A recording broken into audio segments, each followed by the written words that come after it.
আজি মই এটা নতুন টপিক লৈ লৈছোঁ আৰু সেইটো হৈছে টেম্পাৰেচাৰ স্কেলছ। ধৰি লওক কোনোবাই আজি তোমাক টেম্পাৰেচাৰৰ কথা সুধিলে যে আজি দিনটোৰ টেম্পাৰেচাৰ কিমান। এজনে ক'লে 30 ডিগ্ৰী চেলচিয়াছ, এজনে ক'লে নহয় আজি 86 ফাৰেনহাইট, কোনোবাই ক'লে নহয় আজি 303 কেলভিন। চ' একেটা দিনতে তিনিটা টেম্পাৰেচাৰ হ'ব পাৰে জানো? তিনিটা বেলেগ বেলেগ ভেলু হ'ব নোৱাৰে। তাৰ মানে এই তিনিটা ভেলুৰ মাজত নিশ্চয় কিবা ৰিলেশ্যন থাকিব লাগিব। চ' এই ডিগ্ৰী চেলচিয়াছ, ফাৰেনহাইট, কেলভিন এই যিবোৰ ইউনিট মই ইউজ কৰিছোঁ ইহঁতৰ মাজত ডেফিনেটলি কিবা ৰিলেশ্যন থাকিব লাগিব। 30 ডিগ্ৰী চেলচিয়াছ মানে 86 ফাৰেনহাইট এনেকুৱা কিবা হ'ব লাগিব। চ' সেই কথাখিনি আজি মই ডিছকাছ কৰিম। টেম্পাৰেচাৰ স্কেলছৰ ভিতৰত আমি সেইখিনি কথা ডিছকাছ কৰিম যে টেম্পাৰেচাৰত কি স্কেলত আমি টেম্পাৰেচাৰ মেজাৰ কৰিব পাৰোঁ, সেই এটা টেম্পাৰেচাৰৰ পৰা অন্য এটা টেম্পাৰেচাৰলৈ কেনেকৈ আমি তাক কনভাৰ্ট কৰিব পাৰোঁ সেইখিনি কথা ক'ম। ঠিক আছে? There are 4 temperature scales. First one is Celsius scale. ইয়াক আমি ডিগ্ৰী চি বুলি লিখোঁ। চেণ্টিগ্ৰেড স্কেল যিটো কোৱা হয় চেলচিয়াছ স্কেল। নম্বৰ 2 আহিলে ফাৰেনহাইট স্কেল, এফ এ ৰিপ্ৰেজেণ্ট কৰা হয়। নম্বৰ 3 এবছলিউট স্কেল অৰ কেলভিন স্কেল, ইয়াক কেৰে ৰিপ্ৰেজেণ্ট কৰা হয়। এণ্ড নম্বৰ 4 ইজ ৰেইকেন স্কেল, ইয়াক আৰেৰে ৰিপ্ৰেজেণ্ট কৰা হয়। এই স্কেলটো আজিকালি বৰকৈ ইউজ নকৰে। এই যে 4টা স্কেল লিখিছোঁ degree Celsius, Fahrenheit, Kelvin, Reaumur বা ৰেইকেন স্কেল, এই ইটোৰ লগত সিটোৰ ৰিলেশ্যন আছে। সেই ৰিলেশ্যনটো কেনেকৈ ডেৰাইভ কৰিব লাগে মই তোমালোকক সেইটো দেখুৱাই দিম। এটা স্কেলৰ পৰা অন্য এটা স্কেললৈ টেম্পাৰেচাৰটো কনভাৰ্ট কৰিবৰ কাৰণে আমি দুটা বস্তু জানিব লাগিব। সেইটো হৈছে ৱাটাৰৰ বইলিং পইণ্ট আৰু ফ্ৰিজিং পইণ্ট। ঠিক আছে? এই দুটা ৱৰ্ডক মই এটা টাৰ্ম ইউজ কৰোঁ, লোৱাৰ ফিক্সড পইণ্ট, ইয়াক মই LFP লোৱাৰ ফিক্সড পইণ্ট এনেকৈ লিখিম। আৰু এটা হৈছে আপাৰ ফিক্সড পইণ্ট, এইটোক মই লিখিম UFP। এতিয়া চাবা, এই লোৱাৰ ফিক্সড পইণ্ট মানে আমাৰ যিটো ফ্ৰিজিং পইণ্ট সেইটো, আৰু আপাৰ ফিক্সড পইণ্ট মানে হৈছে আমাৰ বইলিং পইণ্টটো। এতিয়া মই ডিগ্ৰী চেলচিয়াছত মানে চেলচিয়াছ স্কেলত LFP UFP এই দুটা বস্তু মই লিখি যাম। ফাৰ্ষ্ট আহিলে ডিগ্ৰী চেলচিয়াছ, লোৱাৰ ফিক্সড পইণ্ট মানে freezing point, freezing point of what? Water, it is 0। আমি জানো যে ফ্ৰিজিং পইণ্ট অফ ৱাটাৰ কিমান? 0 ডিগ্ৰী চেলচিয়াছ। চ' চেলচিয়াছ স্কেলত লোৱাৰ ফিক্সড পইণ্ট কিমান? 0। আপাৰ ফিক্সড পইণ্ট মানে কি? Boiling point of water. So' boiling point of water কিমান? 100 ডিগ্ৰী চেলচিয়াছ।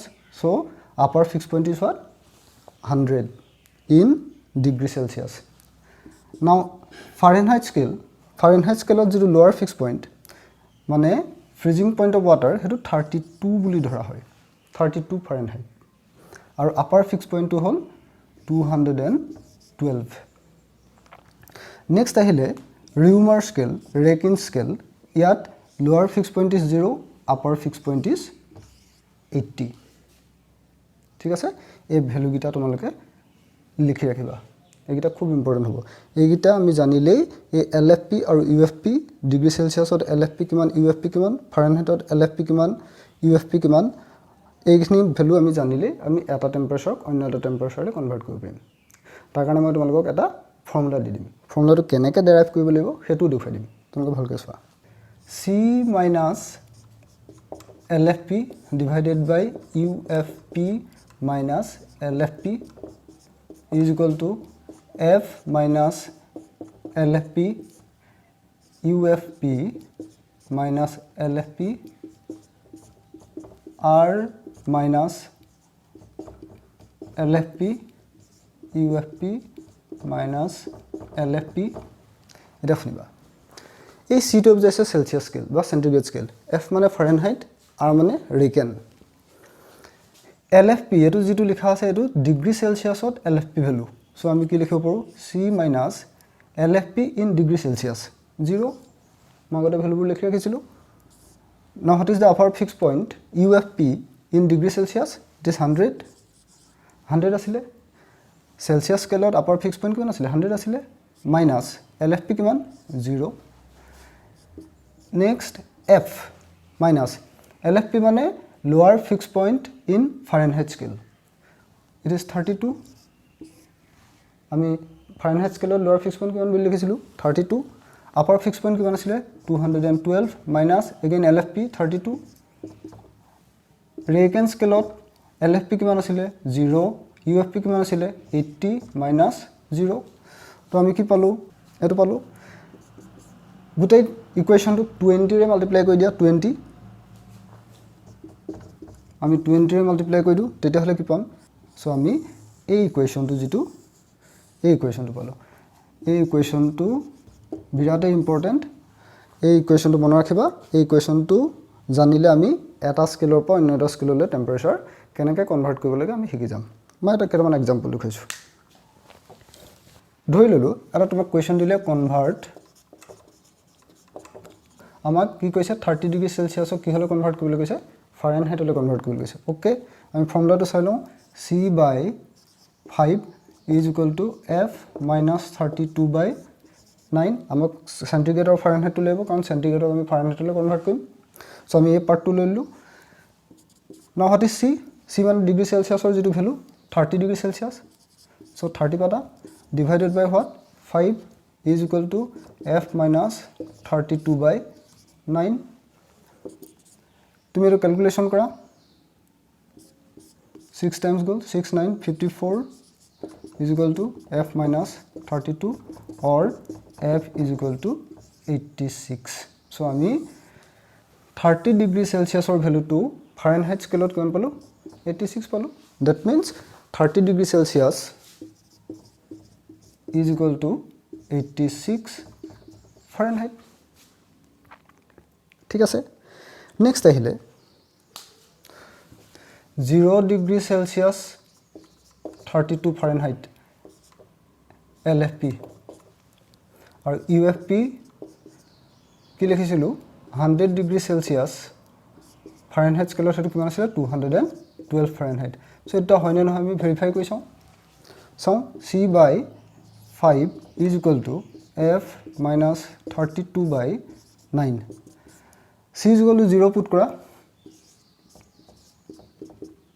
F - 32/9 তো আমি F কিমান পাম 32 পাম তাৰ মানে 0 ডিগ্ৰী সেলসিয়াছত কিমান ফাৰেনহাইট 32 ফাৰেনহাইট নেক্সট সে 100 ডিগ্ৰী সেলসিয়াছ এটো আমি C/5 F - 32/9 ইয়াত মই 100 কৰি দিও তেতিয়া হলে আমি ৰিজাল্ট কি পাম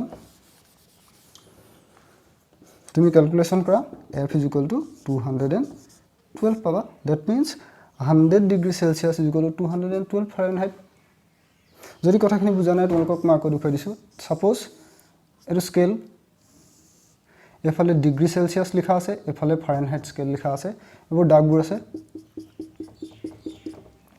আমাৰ স্কেলত যেনেকৈ দাগবোৰ থাকে তেনেকৈ দাগবোৰ থাকিব ইয়াত যদি 0 ডিগ্ৰী সেলসিয়াছ লিখা আছে ইয়াৰ পুনে পুনে এটো দাগত 32 লিখা থাকিব ফাৰেনহাইট স্কেলত ইয়াত যদি এটো 100 লিখা আছে ইয়াত 212 লিখা থাকিব that means 100 = 212 0 = 32 নেক্সট আহিলে কেলভিন স্কেললৈ কনভাৰ্ট কৰিলে তেনে ইজি কেলভিন স্কেলটো ক্যাপিটাল T ৰে ৰিপ্ৰেজেন্ট কৰে আৰু ডিগ্ৰী সেলসিয়াছটো স্মল t ৰে ৰিপ্ৰেজেন্ট কৰে এটো মনত ৰাখিবা যে তুমি ক্যাপিটাল T লিখিবা the temperature is in Kelvin scale that means absolute scale আৰু স্মল t লিখা থাকিলে জানিবা it is in degree celsius so তোমাক যদি কেলভিন স্কেলক আৰু সেলসিয়াছ স্কেলৰ মাজৰ ৰিলেচন উলিয়াবলৈ কয় তেতিয়া হলে তেনে সিম্পল T = T প্লাস ইয়াৰ লগত 273 প্লাস কৰি দিয়া গল তাৰমানে ডিগ্ৰী সেলসিয়াছৰ ভ্যালুটোৰ লগত 273 প্লাস কৰি দিবা কেলভিনলৈ কনভাৰ্ট হ'ব just for example say 30 degree Celsius so T = কিমান হ'ব